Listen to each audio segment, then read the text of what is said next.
أعوذ بالله السميع العليم من الشيطان اللعين الرجيم. بسم الله الرحمن الرحيم. قال رسول الله صلى الله عليه وآله وسلم: يا خديجة إن الله عز وجل يباهي بك كرام الملائكة في كل يوم مرارا. عزیزان محترم، سب سے پہلے 10 رمضان المبارک اسلام کی خاتون اول ام المؤمنین حضرت خدیجہ الکبریٰ سلام اللہ علیہا کا یوم وفات ہے۔ اس حوالے سے آپ تمام عزیزوں کی خدمت میں تسلیت عرض کرتا ہوں۔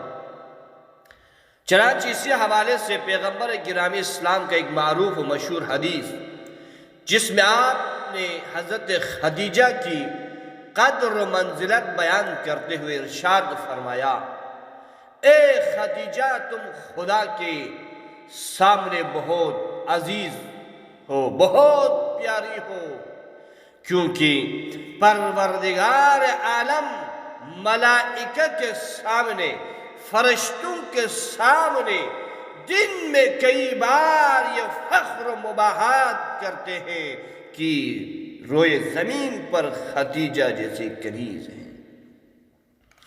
تو عزیزان من، اگرچہ پیغمبر اسلام نے اپنی زندگی میں اپنوں اور غیروں کی طرف سے کئی مصیبتیں، مشکلات، پریشانیاں، رکاوٹیں دیکھیں اور برداشت بھی کیے، لیکن ان پر کوئی حزن و ملال کا اظہار نہیں کیا۔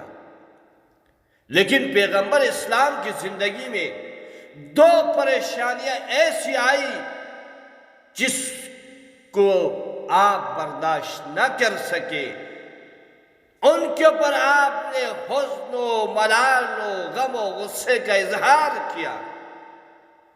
وہ 2 مصیبتیں کیا ہے؟ ایک اپنے سرپرست، اپنے مربی اور چاچا حضرت ابو طالب کا وفات ہے۔ دوسرا اپنے رفیق حیات، مشکل ترین اوقات کی ساتھی حضرت خدیجہ الکبریٰ کی وفات ہے۔ ان 2 پریشانی کے اوپر، ان 2 مصیبت کے اوپر آپ نے غم و غصے کا اظہار کیا، حزن و ملال کا اظہار کیا، اور آپ نے ان 2 ہستیوں کی وفات کو نہ صرف اپنی ذات تک منایا، بلکہ اس پورے سال کو عام الحزن یعنی غم کا سال قرار دیا۔ اور اکثر و بیشتر آپ کی زبان اقدس پر حضرت خدیجہ کا تذکرہ رہتا تھا۔ جب بھی کوئی بکری وغیرہ ذبح کرتے تو حضرت خدیجہ کی سہیلیوں کو ضرور حصہ بھجواتے۔ جب یہ حالت، یہ کیفیت دیکھی تو عائشہ نے اعتراض کیا، کہا: یا رسول اللہ، خدیجہ ایک ضعیفہ کے سوا کچھ نہیں تھی، وہ مر گئی، اس کا نام و نشان ختم ہو گیا، خدا نے آپ کو اس سے بہتر عطا کر دی ہے، یعنی اپنی طرف اشارہ کیا۔ تو حضور ناراض ہو گئی، غم کے عالم میں، غصے کے عالم میں فرمایا: خدا کی قسم، خدا نے مجھے کبھی ایسی زوجہ عطا نہیں کی ہے جو خدیجہ کا نعم البدل بن سکے۔ کیوں؟